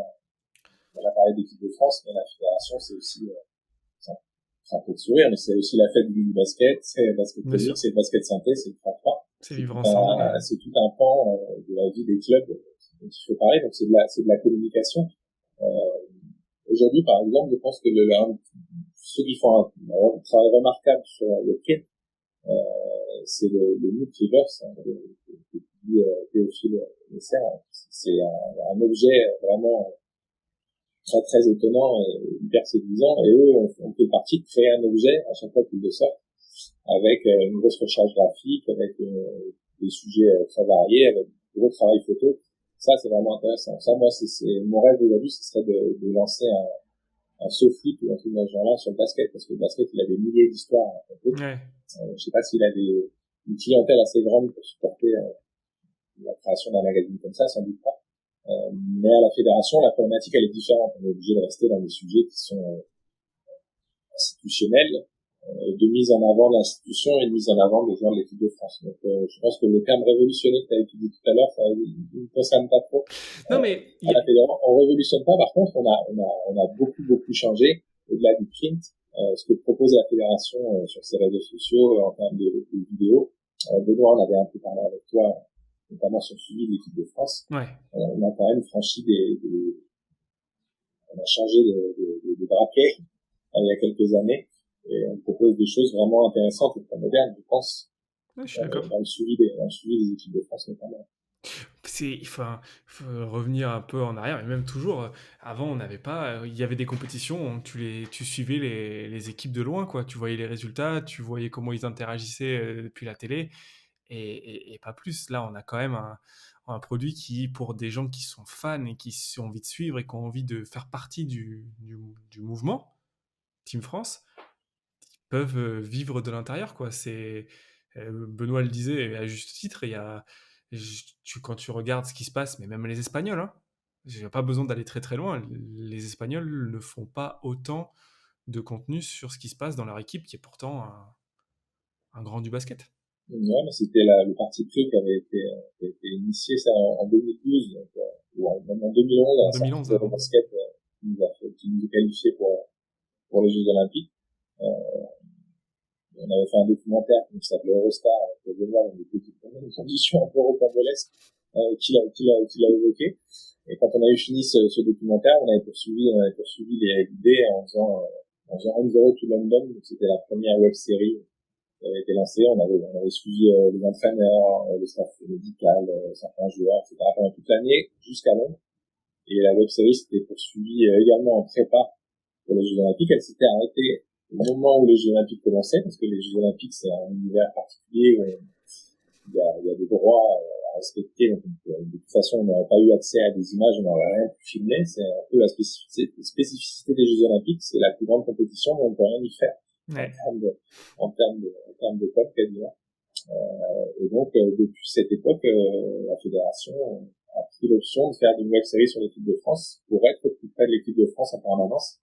Et aujourd'hui, elle a quand même intégré un vidéaste, Tony, le maire, qui est présent à chaque fois que l'équipe de France se rassemble, donc y compris pour les fenêtres FIBA. Là, en février dernier, il était avec nous, en novembre aussi, pour proposer de l'inside en permanence. On a un peu fait évoluer les formats, parce que les attentes des gens sont différentes. Mais en tout cas, on propose de l'image. Et comme tu le dis, autant il y a 15 ans, c'était pas évident de suivre l'équipe nationale. Aujourd'hui, ceux qui veulent ont accès à du contenu et à de l'image. Et puis, enfin, d'une qualité qui est très importante, et deux, et Benoît en a parlé un peu, et je pense que c'est aussi très intéressant, c'est que le fait que Tommy soit là depuis longtemps, les joueurs ne se posent même plus la question, tu fais partie du décor, Et forcément, quand tu crées ce genre de relation, c'est beaucoup plus facile de sortir du contenu. Quand je parle de contenu, c'est de l'intérieur des joueurs, parce que ils sont en confiance et parce qu'ils te connaissent et parce que c'est ce que tu disais par rapport à Noah Penda tout à l'heure, c'est le côté, voilà, enfin, ça fait partie c'est de la routine, c'est normal. C'est Tony aujourd'hui, il est invisible, entre guillemets. Il fait partie du décor. Il y a des kinés, il y a des ostéos, il y a des assistants coach, et puis il y a Tony qui est là. Ouais. Ça se passe très bien, mais ça c'est le fruit d'un long travail. Hein. Il a su nouer des relations, c'est quelqu'un en plus humainement c'est incroyable. Et donc il s'entend avec tout le monde et personne ne se pose des questions sur sa présence, c'est devenu naturel. Et ouais, ce qu'il produit, c'est de très grande qualité. Tu parlais des contenus. Tu as dit que vous aviez modifié les contenus parce que les attentes des gens étaient différents. Comment ça se passe ce genre de processus? C'est le fait de voir, vous analyser ce que vous faites actuellement et les retours qu'il y a, ou c'est plutôt une analyse de ce qui pourrait être fait de l'extérieur, de ce que font les autres pour pouvoir adapter? Ben, c'est surtout un processus un peu de remise en question, ne pas refaire la même chose année après année, et surtout que les processus de compétition sont un peu redondants. C'est tout le temps la même chose. C'est la prépa, la complète. Là, maintenant, on a la fenêtre, la deuxième fenêtre, la Ouais. prépa, la complète. Donc, à partir du moment où le système est redondant, il faut trouver une manière un peu originale d'en parler. Aujourd'hui, on a la chance d'avoir Clément Dany, qui suit l'équipe de France, chargé de com, qui est beaucoup plus jeune que moi, et ça c'est un vrai avantage aujourd'hui. Moi je suis peut-être le pote du print, hein, il faut savoir un peu écouter les jeunes, très au fait de ce qui marche sur les réseaux sociaux, des formats qui fonctionnent. Il faut suivre parce que ça va très très vite, vraiment très très très vite. Ouais. L'émergence de TikTok, par exemple, les formats qui fonctionnent sur Instagram, tout ça c'est des choses qu'il faut prendre en compte parce que quand on est à la fédération, on doit parler à différents publics. Bien sûr. Et donc il faut qu'on adapte ces contenus au public. Donc, aujourd'hui, on a des réflexions sur des formats beaucoup plus courts. On en a d'autres beaucoup plus longs pour YouTube, des formats extrêmement courts pour Insta et pour TikTok. Alors, il faut toujours essayer de bouger en même temps que les usages et les cibles. J'ai pris l'exemple de mon petit garçon qui a 11 ans. Lui, il a appris que le match de l'équipe de France était diffusé sur France Télévisions. Il l'a vu sur TikTok. Il l'a pas vu sur le site internet de la fédération, il l'a pas vu sur le magazine, il l'a verra pas sur l'équipe, il le verra pas sur internet, il l'a vu sur TikTok. Et donc il faut avoir pleinement conscience de ça. Il y a une certaine population qu'on ne touchera que si on est présent sur ces différents supports, ce qui est problématique pour une fédération qui on n'est pas surstaffé, c'est pas la NBA, quoi, on n'est pas 150, mais donc il faut produire pour énormément de supports différents. Parce qu'il y a des cibles qu'on doit toucher sur ces différents supports. C'est vraiment très important. Surtout que sachant que le but, c'est toujours de tous les acteurs qui participent à la fédération, mais aussi ailleurs, c'est de développer le basket le plus possible, qu'il y ait de plus en plus de fans, de plus en plus de gens qui suivent, donc de toucher des publics différents, c'est ce que tu disais. Et c'est pas toujours facile de réaliser ça. Surtout, alors là, vous sortez de la campagne qu'il y a eu, c'est les Jeux Olympiques, donc c'est encore plus difficile parce que tu as tous les sports. Alors il y a une partie, je pense, qui est conditionnée par le fait que tu gagnes ou tu gagnes pas. Alors, on a quand même cette tendance à parler beaucoup des gens qui gagnent et sur les défaites, voilà, quand tu rates ta compétition, bah forcément, ton sport il est moins visible médiatiquement. Donc ça, c'est une partie que tu contrôles pas. Mais il y a une partie que tu contrôles, c'est que dans ces moments-là où toute la France regarde vers les Jeux Olympiques, il faut non seulement toucher les gens différents, mais en plus avec du contenu impactant pour non seulement parler à ces gens-là, mais en plus se différencier de ce qui se fait autour. Enfin, c'est un vrai casse-tête. Enfin, en tout cas, moi, personnellement, quand je vois ça, je trouve ça admirable, les gens qui arrivent à développer. Et vous avez eu des chiffres sur la campagne des JO, d'un point de vue médiatique, marketing. Top. Ouais, même si les compétitions internationales, il faut toujours avoir en tête, et ça a été en tant que salarié de la fédération, c'est parfois difficile d'aller sur les réseaux sociaux et d'écrire des commentaires sur certains sujets. Parce qu'il faut avoir conscience que la fédération, elle ne maîtrise pas tout. par rapport à son équipe nationale, même si c'est l'équipe de France. Quand l'équipe de France joue un Eurobasket, l'équipe de France joue une Coupe du Monde, c'est pas la fédération qui décide si le match va passer sur TF1, sur France 2 ou sur une chaîne payante. Hein. C'est la FIBA qui vend ses droits. Et qui deal avec les diffuseurs directement. Et qui dit, donc la FIBA elle met en vente ses droits et achète qui veut. Donc là, sur les compétitions internationales, la fédération elle va faire grand-chose là-dessus. Et au jeu, c'est encore pire, puisque les jeux sont très encadrés. L'exploitation d'images, par exemple, sur nos réseaux sociaux, on ne peut pas utiliser les images des jeux, les images des journaux. Il y a énormément de règles à respecter pour rester dans les clous. Donc il y a tout ça à prendre en compte. Quand l'équipe de France est en préparation, on essaye de faire un maximum de choses, parce que là, elle est à notre disposition, les images peuvent être diffusées. Une fois qu'elle rentre dans le cadre des compétitions, il faut bien faire attention qui a les droits, ce qu'on peut faire, ce qu'on ne peut pas faire. Et ça, évidemment, c'est normal, le public n'en est pas forcément très au courant. Et donc, parfois, ça donne des remarques assez acerbes sur tous les réseaux. Donc, il faudrait qu'on crée des burner accounts pour répondre aux gens sur les réseaux. Mais, je connais le numéro du président de Barcelone, il pourrait te renseigner sur ce genre de pratique. Kevin Durant en a parlé. Kevin Durant en a parlé. Il a eu des loupés parfois. Non, mais bon, alors, sur ce sujet-là, moi, étant dans une famille d'entraîneurs, bah forcément, j'ai appris qu'il valait mieux pas trop regarder. On vit mieux, déjà. Étant créateur de contenu et responsable, t'es obligé un petit peu de regarder ce que les gens disent pour savoir aussi quoi produire. Donc, ta position à toi est un poil plus difficile. Mais oui, je pense que la plupart des gens le savent, hein, ce genre de choses, que c'est plutôt une frustration parce que toi, t'aimerais pouvoir voir plus, pouvoir faire plus. Et donc, bah, sur qui c'est facile de taper. C'est tout le temps pareil. Enfin, tu tapes sur voilà, les gens qui sont devant toi, les gens qui donnent qui essaient de faire ce qu'ils peuvent, quoi. Enfin, bon, ça, mais je le vis bien. Ouais. Non. Mais c'est vrai que pourtant aujourd'hui on a à disposition une offre absolument pléthorique. Pourtant, il y a 20 ans, c'est parfois gratuit là, c'est pas payant, mais voir du basket, on peut en voir tous les soirs si on a envie. Hein. Et c'est très très important de dire ça, et sur tous les différents niveaux, parce que moi en Espagne, quand je parle de je vais voir tel match, les gens me disent mais c'est sur quelle chaîne, comment tu fais pour voir cette chaîne en Espagne? Je dis mais il n'y a pas besoin, c'est sur YouTube, c'est gratuit. Et eux, ça leur paraît fantastique. On s'est un peu habitué à ce genre de choses. Mais on vit quand même dans un monde où on a les matchs de Ligue féminine qui sont diffusés gratuitement sur la chaîne YouTube de la fédération. On a la Nationale 1 où on a accès à quasiment l'intégralité des matchs parce qu'il y a eu des mouvements qui ont été faits pour que les clubs diffusent les matchs. Et ça, voilà, on parle de ça, sans compter LNB TV qui donne accès au match du championnat français. Enfin, on a l'équipe maintenant qui diffuse des matchs d'Euroleague. Enfin, il y a, même sur des trucs vraiment gratuits, il y a 5 ans, 6 ans, un peu plus, si on n'avait pas payé, on pouvait rien voir. Rien du tout. Moi, je pense encore que l'influence de la NBA peut-être n'est pas sur ce point-là, parce qu'on va toujours mettre sur un même plan la diffusion des highlights NBA avec n'importe quelle diffusion qu'on verra en France. On va mettre ça sur le même plan qu'un club de N1 qui essaye de mettre des moyens pour filmer.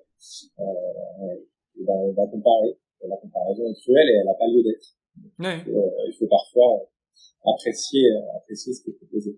Et parce que un truc qui est aussi important, c'est dans les coûts de diffusion, parce que c'est pas toujours évoqué. Bien filmer un match, ça coûte de l'argent, quoi. C'est difficile. C'est Benoît qui serait pas content, hein, si t'entendais, parce qu'il a fait la démonstration qu'on pouvait. Oui, c'est vrai. Mais néanmoins, ça reste un investissement financier à faire, et donc un calcul économique pour ceux qui font ce choix. Est-ce qu'on met l'argent sur ici, ou est-ce qu'on met l'argent sur un autre poste? Est-ce que le retour sur investissement est intéressant au-delà de l'image? Est-ce que l'image va enseigner quelque chose de positif? C'est tout un tas de questions auxquelles il faut répondre, et on ne peut pas le faire De manière simpliste, c'est pas oui ou non, faut bien réfléchir à ce qu'on fait.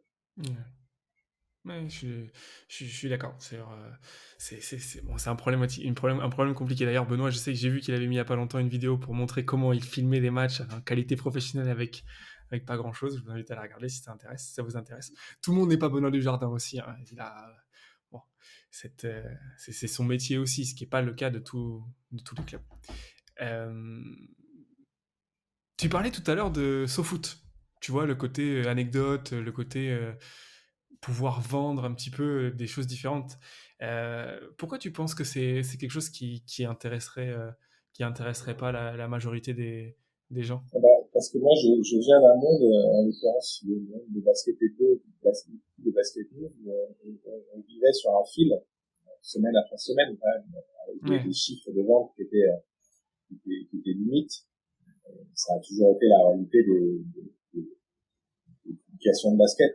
Ça m'a toujours fait sourire quand je disais, c'est pour faire le buzz, c'est pour vendre du papier, vous faites ça. Et je le dis toujours, d'ailleurs, parfois, les médias basket, ils n'ont jamais vendu de papier, ils ont pas fait beaucoup de buzz. Les salaires étaient très bas, les ventes étaient modestes. Donc il faut toujours avoir ça en tête. Aujourd'hui, Basket le mag, le mensuel du basket français, c'est Yann Casil qui le fait, et c'est vraiment remarquable aussi comme travail. Mhm. Yann, il est tout seul ou presque pour produire ce genre de choses. Et s'il est tout seul, c'est pour une raison C'est pas purement par choix. économique. Sinon, Ouais. il serait 10 et il partirait en reportage pendant 2 mois, etc. Quand Society fait un article sur le compte du Lyonnais, les 2 journalistes, ils sont là-dessus pendant 8 mois, 9 mois, ils vont partout, ils ne font que ça. Mhm. Yann, quand il doit faire son mensuel, il doit écrire 12 articles, passer 15 coups de fil, c'est lui qui fait. Et ça, c'est un modèle économique. C'est une réalité. Voilà. Je pense que il faudra vérifier la véracité de l'anecdote, mais quand Basket News s'est cassé la gueule, a fini par mourir, ils sont passés au tribunal de commerce, il me semble, pour voir s'il y avait des repreneurs, etc. Et la personne qui suivait le dossier a parlé à un de mes amis et lui a dit, mais c'est bien, parce que moi, je suis dans le sport aussi, vous faites quoi? Ben, nous, on a un canard de basket. Ah, c'est génial, ça, parce que vous savez que je suis président de la du basket, moi, en N2. Là, mon ami il s'est dit, là, on a une chance, quand même, de tomber sur un basketteur. C'est vraiment notre titre. Il dit, bah, basket news. Nous, on ne connaît pas. Et donc, ça l'a achevé. Parce que, il s'est dit, voilà, on en est là, quoi. Ouais. Quand j'avais 15-16 ans, c'est vrai que j'étais abonné à Sport Action Basket, à Sainte-Majeure, à la lettre de Didier Lecor. J'achetais ce sur quoi je pouvais mettre la main. Et la problématique du basket, c'est qu'il n'a pas forcément réussi à trouver des acheteurs dans tout ce qui peut. Peut-être parce qu'il y a une pléthore d'offres. Il y a la NBA, il y a l'Euroleague, il y a la NBA, et il y a les championnats de France. Et à Basket News, par exemple, pendant des années, on cherchait le bon équilibre. Est-ce qu'on fait plus de basket français, moins de basket français? Est-ce qu'on enlève les box score NBA? Est-ce qu'on fait de la NBA? Est-ce qu'on fait plus de basket féminin, moins de basket féminin? Et les ventes décollaient jamais, forcément, beaucoup. Donc, est-ce qu'on n'a jamais trouvé la bonne formule ou est-ce que le marché est ce Le qu'il est, marché il est n'est pas fait limité? pour. C'est une réalité. Et donc moi, je suis partant. Je veux faire un sublime trimestriel de 200 pages avec des histoires pas possibles sur le basket français. Si un éditeur qui est prêt à investir lourdement là-dedans, je suis partant pour le faire. Bon, bah, l'offre est officiellement lancée. Mais est-ce que Là, tu penses... le basket français, il a une richesse d'histoire extraordinaire. Quand Je on suis travaille à d'accord. la fédération et qu'on traite des championnats nationaux, la semaine dernière, je suis loin de l'équipe de France, mais j'ai appelé les entraîneurs de NF3, donc National 3 féminine, et il y a des histoires qui sont géniales. Qui sont Voilà. incroyables. On tombe sur effectivement à Dieppe, Michel Gomez, ancien entraîneur de l'équipe de France, qui a repris une équipe en région, et maintenant ils sont en NF3. C'est une histoire complètement folle. Une équipe à côté de Châteauroux, le Poinçonnet, là, qui était en finale, il y a plein d'histoires. Il y a partout, dans les régions. Je me rappelle qu'à une époque, on parlait beaucoup d'un Olivier Léglise, qui était un joueur mythique du côté de Pau, qui aurait pu être pro, qui a jamais vu de pro parce qu'il travaillait dans sa ferme. Voilà, c'est ce genre d'histoire extraordinaire à raconter. Et il y en a Il y partout. en a plein. Moi, je suis parisien et en banlieue parisienne, les histoires, je sors, j'en fais 10, 15, 20. fabuleuses. Par contre, pour bien les raconter, pour les mettre en image, il faut des moyens. Ça va pas. Et il y a pas mal de gens qui sont motivés pour le faire, mais il faudrait qu'il y ait encore plus de gens qui sont motivés pour les lire et pour Pour les les lire. acheter, Ouais. pour que ça puisse vivre. Là où les gens se posent sur la question pourquoi le basket passe pas avec ça, il est pas sur cette chaîne, pourquoi est-ce qu'on parle pas plus de basket ici ou là? Eh ben, les gars, on parle pas plus parce que vous achetez pas aussi. Ouais, parce que L'année où Basket Le Mag a sorti la ligue féminine de son preview de début de saison pour X ou Y raison, il a fait un shitstorm sur les réseaux sociaux, ils se sont fait traiter tous les noms parce qu'on respectait pas le basket féminin, etc., etc. Et l'année d'après, ils ont remis la ligue féminine et Yann, je crois, lui avait dit, si tous ceux qui ont balancé il y a un an achètent le guide, on sera riche, quoi. Donc il suffit pas d'avoir un avis sur tout, il faut participer à l'économie de son sport. ouais, ouais, ça fait partie du ça fait partie du process. Et on a la même réflexion à la fédération quand on fait un documentaire, ou quand on lance une web série sur l'équipe de France et que parfois on voit des chiffres 50 000 ou 60 000 ou 70 000 vues, c'est une bonne réussite, mais ça reste des chiffres relativement modestes. Hmm. Par rapport au Donc, nombre de on se, licenciés, par donc rapport au potentiel que tu on se pourrais pose la toucher. question, bien évidemment. Et c'est l'éternel problème du basket, le rapport que les gens mettent faussement en avant. Comment peut-on traiter ainsi à la télévision le deuxième sport en termes de licenciés? Parce que le nombre de licenciés n'a pas forcément une incidence sur le suivi. Sinon, c'est Hmm. l'argument de mon rugby.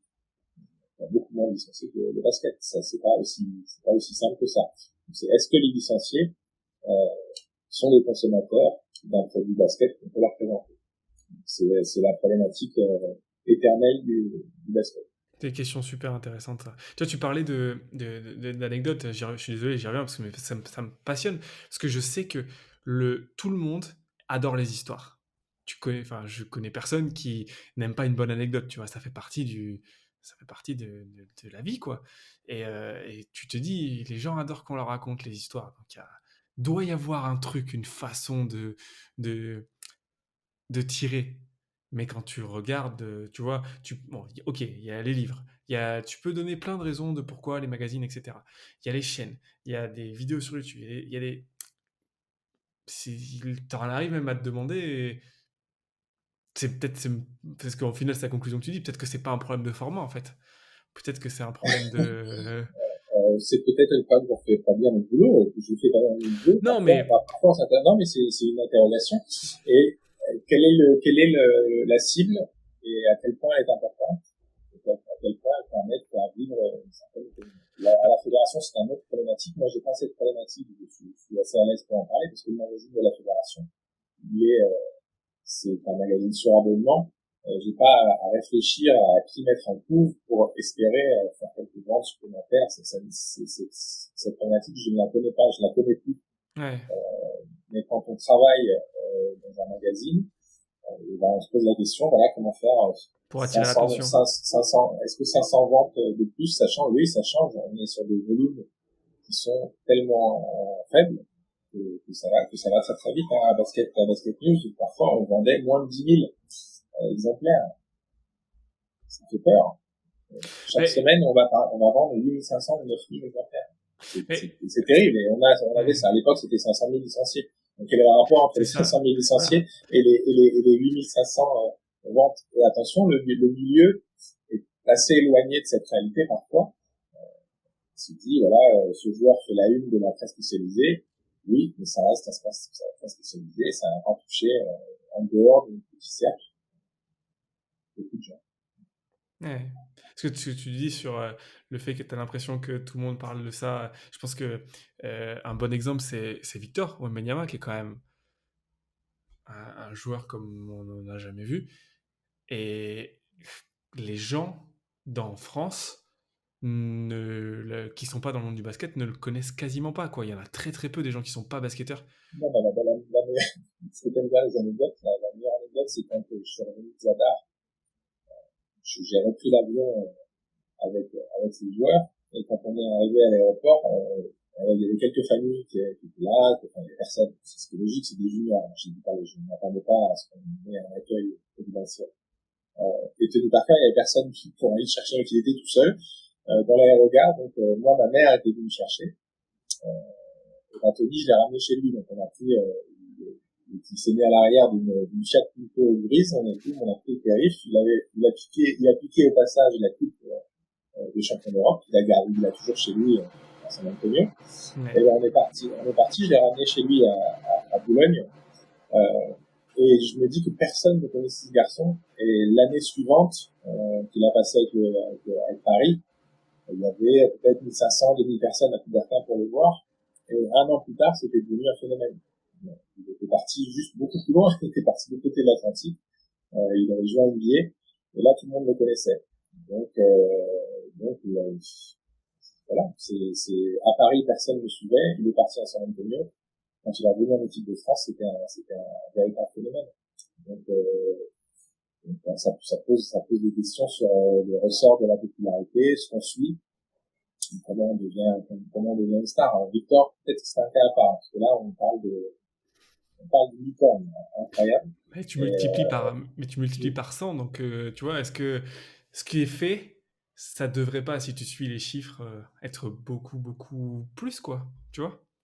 Mais Ouais, pas parce que ça devrait être, pas parce que ça, il devrait être plus, on devrait plus parler de lui, c'est pas, c'est plutôt, est-ce que d'autres gens ne devraient pas, tu vois, qui n'ont aucun lien avec le basket, quoi. Je te prends un exemple plus bête, mais il y a un jeune du footeux qui aurait le talent de Victor, on serait tous au courant. Mais pas par un problème de fédération ou de gens qui en parlent pas.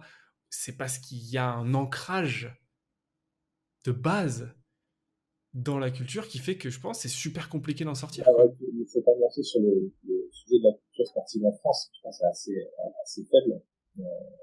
Mais j'écoutais l'autre jour France Inter, Samy Amosian, le compte de Bougarbala, était invité par Augustin Trapenard, une émission culturelle de France Inter. Et à un moment, il lui dit, mais vous, comment est-ce que vous avez vécu le fait de partir aux États-Unis et de percer en basket là-bas?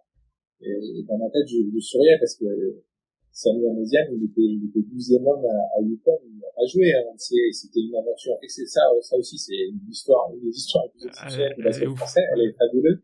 Expérience extraordinaire et fabuleuse. Néanmoins, le narratif, de quelqu'un de totalement extérieur au basket, c'est que voilà, il est parti là-bas aux États-Unis. Donc, c'est un trentenaire, il savait pas bien ce qu'il disait. NCAA, il doit pas savoir ce que c'est, UConn non plus, pas de problème. Ouais. Et pour lui, il a percé aux États-Unis, c'est devenu star du basket aux États-Unis. En fait, Samy Amosian, il était Personne le au connaît Auburn, là-bas. 12e joueur, et Samy Amosian était obligé je sais pas si c'était un choix, de com, mais il s'est prêté au jeu, quoi. Il a un peu réécrit l'histoire. Mais, on a une culture, culture sportive, le basket très faible. À chaque fois qu'il y a un basketteur arrivé sur une émission grand public, on peut être sûr que 95 fois sur 100, ils vont lui demander de se lever en lui disant, ah, qu'est-ce que vous êtes grand, c'est rigolo, regardez la différence avec moi.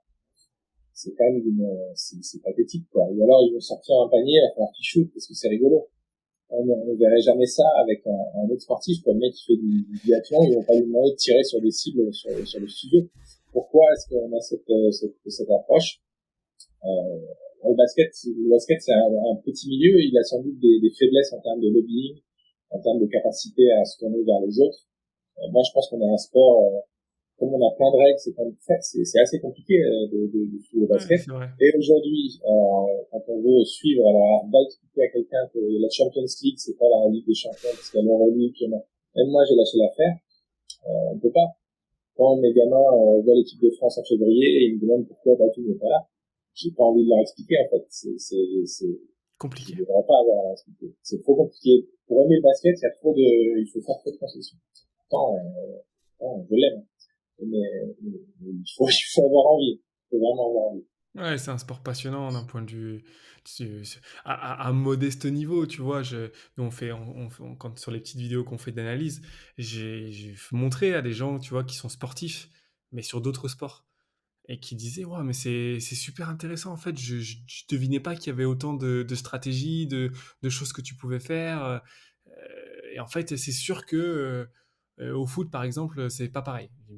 T'en sais rien. C'est parce que justement, tu t'y es pas intéressé, tu t'es pas allé creuser. Mais moi, je suis assez d'accord. Mais après, voilà, enfin, nous, on n'est pas forcément très objectifs. Quand t'es passionné, t'es sûr que ton sport, il regorge de choses super intéressantes et super passionnantes. Pour réussir à convaincre les gens, c'est un long chemin. Ah, c'est un choix. Moi, je suis président du club à Paris et je vois que je suis entraîneur d'une équipe U20 et donc je fréquente pas mal de gamins qui ont 16, 17, 18 ans et je vois à quel point ce que et ça peut être parfois difficile à vivre, mais ce que moi je peux produire en termes de contenu pour la fédération, pour essayer de mettre en avant l'équipe de France, etc. Eux, ils sont pas au courant en fait. Quand je reviens de déplacement, ils me demandent où j'étais, je dis j'étais avec l'équipe de France. Personne n'était au courant et on se dit, il y a beaucoup de travail. Ça veut dire qu'il faut justement trouver les supports sur lesquels ils traînent pour communiquer, pour essayer de les toucher. C'est ce dont on parlait tout à l'heure. Mais c'est passionnant comme défi, non? Oui, c'est intéressant. C'est intéressant. Je suis pas sûr que j'arriverai à trouver les réponses à mes questions avant de Non. prendre ma retraite, mais c'est un sujet intéressant. Mais je pense Mais pas c'est que... un sujet, à l'époque, sur le print, on avait les mêmes questionnements. Comment toucher Ouais, je sais. ce public, comment toucher ce public.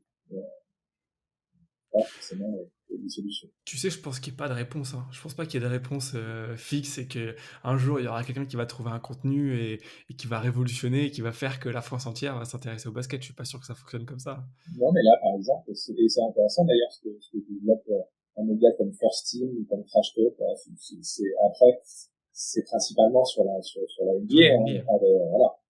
Ma question, c'est est-ce qu'on pourra développer quelque chose sur le basket européen, sur le basket français. Là, l'équipe de First Team, qui connaît remarquablement le basket européen et le basket français, Ils y vont pas. est en train de dire aussi, ils y vont avec la NBA LCS finalement, Oui, c'est vrai. une personne comme Erwan avait fait, commande des matchs européens désormais.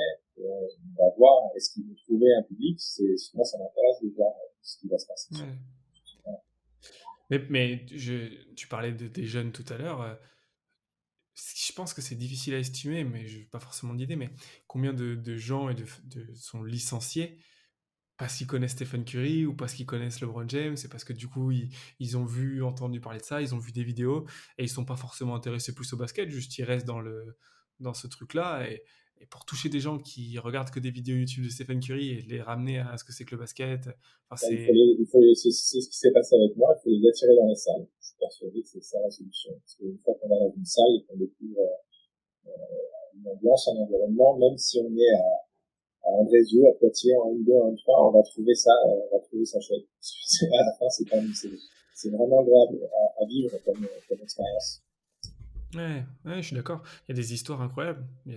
Mais tu vois, moi j'ai amené des amis qui. Tout le monde dit que c'est. Enfin, j'ai jamais emmené quelqu'un qui s'est ennuyé au basket et qui est sorti en se disant quelle plaie, quoi.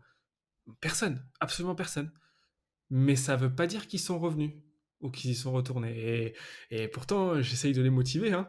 Mais tu vois, c'est comme ils vont au théâtre, quoi. Ils vont voir un truc, ils disent, putain, c'est sympa et tout, c'est trop bien. Mais j'ai Mais jamais. c'est en partie ce que dit la NBA. Hein. Oui, c'est vrai C'est aussi. vrai que maintenant, quand on part, ceux qui ont la chance d'aller aux États-Unis, si on va à New York, par exemple, quand on va voir un match de Knicks au Madison Square Garden, c'est une sortie théâtre, quoi. Il y a des gens, ils prennent leur ticket pour Broadway, ils vont voir Cats le jeudi et le vendredi, ils vont voir Knicks contre quelque chose. C'est une sortie culturelle, Et donc, j'avais été choqué de ça à Barcelone, tu vois. J'ai eu la chance de faire le foot et le basket. Au foot, c'est exactement ça. Tu vois, il y a vraiment un bah, côté. ils ont développé le business autour de ça. Il y a Ouais. le musée de Barcelone, à Madrid, le musée de Bernabéu.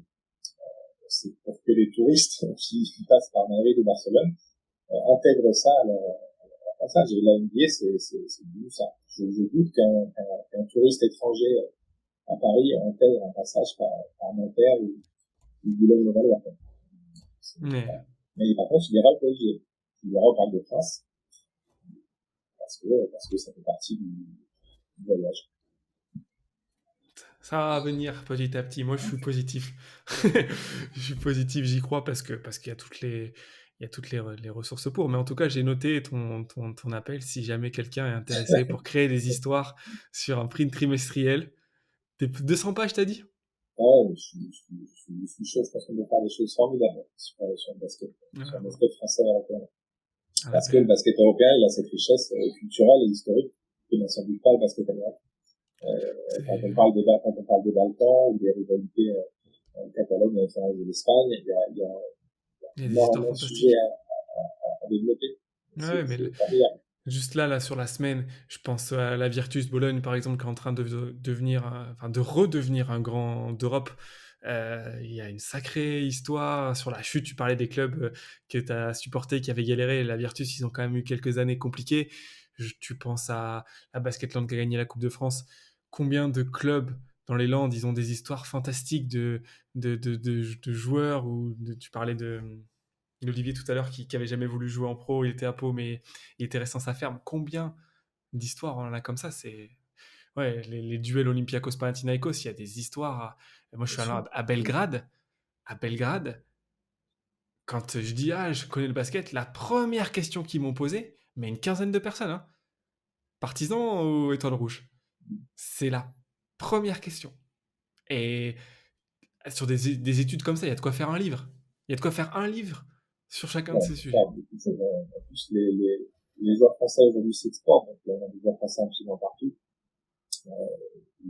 Quand on voit Hugo Besson, qui a passé des années à Ouais, en Nouvelle-Zélande, ou le moins connu, mais Daryl Douala, qui joue en Lituanie, dans un petit club, enfin, des histoires improbables. Des joueurs qui sont partis jouer au Liban, il y a plein de choses à faire et à faire. Voilà. Donc ça restera peut-être un un peu rêve. pieux, mais je suis sûr qu'il y a plein de choses à raconter. T'as d'autres objectifs, hein, objectifs, rêves, des choses comme ça que t'aimerais développer si t'avais, si je te prends ma baguette magique et je te donne. Non, non, je ne peux pas en parler. Moi, j'ai un projet Ah, que très peu de personnes connaissent, qui doit être fini en 2027. C'est pas possible. waouh. Donc, il me reste encore 5 ans pour le finir. J'y travaille depuis 10 ans et je continue à la production encore pendant 5 ans. Pour me inviter dans 5 ans. C'est mon grand projet personnel Ok, sur lequel je travaille et je suis en train de le ok. Bah écoute, je demanderai pas d'indice et je mets dans mon agenda. T'as un mois en 2027? C'est aussi précis ou non quand même? Ouais, c'est très précis, parce que c'est un anniversaire, en fait. Donc, il faudra que je vérifie. Normalement, c'est en février 2027. Il va être fini. Ouais. C'est mon défi personnel. Février 2027. T'as un jour? Non? Je pas encore. Non, pas encore. Bon, ok. Bon, ouais, je me noterai alors. Sur février 2027, j'ajoute à mon calendrier. Je te rappellerai pour qu'on en parle. Enfin, j'imagine que j'aurais pas besoin d'en parler moi, parce que t'en parleras toi, mais J'espère qu'il y aura voilà. des gens qui en parleront. Mais on pourra en discuter. Avec plaisir.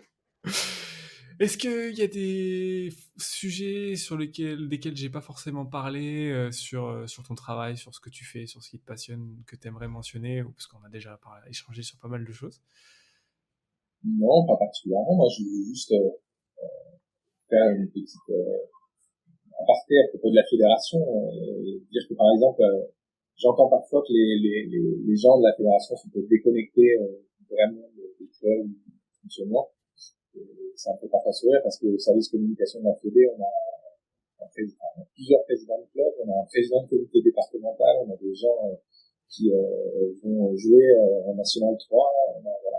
Donc, je pense que ça reste un métier de passion pour pas mal de monde et que l'investissement qui peut être fourni à des gens qui gravitent autour du monde du basket est souvent dépendant de leur passion. Moi, c'était mon cas. Quand je rentre le soir, j'ouvre mon ordinateur et je refais du basket, je vais dans les gymnases, je regarde du basket à nouveau. Mon métier, il est totalement imbriqué avec ma vie et ma passion. Et je pense que c'est ça qui pousse les gens à faire des choses positives en faveur d'un sport, c'est parce que ils sont viscéralement attachés à ce sport et ils l'aiment énormément. Je prenais l'exemple de Ivan Minni, j'ai mentionné le nom d'Ivan Minni tout à l'heure. Ivan Minni, j'en ai entendu des choses sur lui, qu'il avait détruit ça, que c'était sa faute de ci, de ça. Moi, je m'entends très très bien avec Ivan Minni, je respecte énormément sa carrière et le personnage. Et c'était quelqu'un qui était amoureux, fou du basket. C'est-à-dire qu'il me faisait venir dans son bureau pour discuter de Sakino Show, de Jason Buck, n'importe quel joueur qui était à l'INSEP. Il me demandait à quoi ils ressemblaient, s'ils étaient bons, s'ils allaient être bons dans le futur. Il voulait voir de la N2, de la N3. Quand il allait en déplacement sur les compétitions internationales, je le voyais à 9h du mat, il allait voir le match pour la 15e place, il ratait rien. Je pense que les gens qui s'investissent à ce point sont des vrais amoureux, ils le font pas par calcul, certains peut-être, mais par soif de pouvoir. Il y a une énorme part de passion quand on évolue dans ce milieu-là. C'est juste un petit point. Ouais, j'en ai aucun doute et ça me fait penser, ça me rappelle l'épisode que j'ai fait avec Johan qui disait mais moi si je fais ce métier, Johan Janot du coup là, qui travaille à la Fédé aussi, qui est arbitre, qui disait moi si je fais ce métier, c'est pas pour mon petit plaisir ou pour voilà, c'est que j'ai envie de participer parce que je suis passionné de basket et parce que j'ai envie qu'on tire tous dans le même sens pour arriver à l'objectif qui je pense est ce que tout le monde attend, c'est que voilà, on est une équipe de France championne olympique, ce serait et puis les deux, tant qu'on y est, pourquoi choisir? Et Ce qui est formidable, c'est que a été créé un environnement et des infrastructures qui permettent de prononcer ces phrases-là sans qui être était, totalement qui était dingo, quoi. inenvisageable. Donc on est quand même passé de les gens qui ont été déçus parce qu'on a perdu 5 points en finale des Jeux Olympiques contre les États-Unis, quoi. Et qu'on les a connus en poule. On les a battus 2 fois de suite. C'est complètement fou, quoi. Donc, On les a battus voilà, deux fois de suite. je suis content d'avoir été en Chine. J'étais en Chine pour la Coupe du Monde. J'étais à Tokyo dans des conditions extrêmement particulières parce que voir un match contre Timo Essay dans une salle de 20 000 places Sans avec public. personne, c'est absolument lunaire. Mais ouais, il faut se rappeler d'où on vient et où on est, quoi. C'est vraiment important. Et quand on voit, moi je travaille à la fédération, j'ai la chance de voir les nouvelles générations. Je vais aux tournois des 6, des TIS, des types, des tournois interpol, voilà, de très très jeunes joueurs. Et que je vois les générations qui arrivent, là, les 2004, les 2005, les 2006, qui sont effrayants. Je suis très optimiste pour la suite en termes de jeu.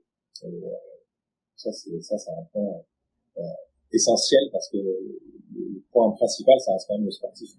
Et on va être très très fort dans l'avenir. Ouais, j'ai envie de faire ça en fait. C'est vraiment progressif et on sent, mais que ce soit, tu as parlé des garçons et filles, hein, soyons très clairs. Hein. Garçons et filles, on a des générations qui arrivent qui sont pétries de talent. Et je pense que c'est dans la nature humaine, tu sais, de s'habituer à certaines choses. On a oublié, je sais plus avec qui j'en parlais la dernière fois, les euros, bah, c'était avec Benoît aussi, les euros 2001, 2003, 2005, 2007. Voilà quoi. Tu parlais de l'euro 2011 tout à l'heure, quand on est allé en finale, t'as un côté où, putain, c'était un vrai accomplissement. Maintenant, on arrive en finale. Là, on est en train de râler sur un mec qui a décidé de pas aller à l'Euro parce que c'est obligé qu'on soit champion d'Europe. Donc, on a monté un peu les critères. C'est un peu aussi, c'est le revers de la médaille d'avoir des générations aussi talentueuses. C'est très positif d'avoir que les standards Voilà. soient relevés. Mais c'est vrai que 2011, c'est un très très bon souvenir. C'est sans doute le meilleur Euro que j'ai vécu. Et c'est vrai que quand on revit l'émotion de Tony Parker quand il gagne la demi-finale, 10 ans plus tard, les joueurs n'avaient pas la même émotion, évidemment, quand ils se qualifient pour la finale pour une finale d'un Euro. Bah, il a fallu se la gratter la finale. Hein. Il a fallu se la gratter. Et tu vois, rien d'en parler, ça me met les frissons. Surtout la façon dont s'est déroulé l'Euro, sur les équipes qu'on a tapées aussi. Le fait d'avoir tapé les Grecs dans un match super dur, le fait d'avoir tapé les Russes qui nous avaient, qui nous avaient frustrés en 2007, c'est. Ouais. Moi, en tout cas, j'en garde un souvenir fantastique.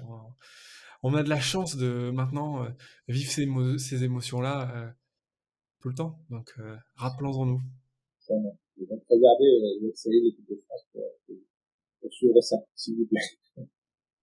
Suivez-les, encouragez-les, et puis même les fenêtres, parce que les gens, tu le disais tout à l'heure, c'est compliqué d'expliquer qu'il n'y ait pas les meilleurs joueurs, mais voilà, il faut Ça, aussi être là. ça reste quasi impossible à expliquer. C'est vrai, c'est vrai. Mais il faut être là, il faut encourager et il faut aussi se rappeler que même quand on n'a pas, on reconduit quasiment aucun joueur des Jeux Olympiques, ben, on a les équipes on joue contre des bonnes équipes de basket et on gagne quand même avec une structure, avec un coach incroyable qui a une vraie vision, une vraie philosophie et c'est beau quoi. Soyons fiers de nous un petit peu. Enfin, voilà. Je garde beaucoup, je suis pas très expressif, mais oui, quand voilà, j'avais dit que ma première compétition c'était 97, ça semble aussi extrêmement loin. On Mm. regardait les Yougoslaves en finale en disant que c'était injouable. Aujourd'hui, on nous demande qui peut battre l'équipe de France quand elle est complète, et même quand elle est pas complète, elle est forcément compétitive, donc c'est extrêmement positif. Soyons-en fiers. Ouais, c'est pas mal comme conclusion, non? Soyons-en C'est fiers. une très bonne conclusion. Oh, merci beaucoup. Ah bah, merci, c'était très sympa d'échanger sur le basket. C'est toujours agréable.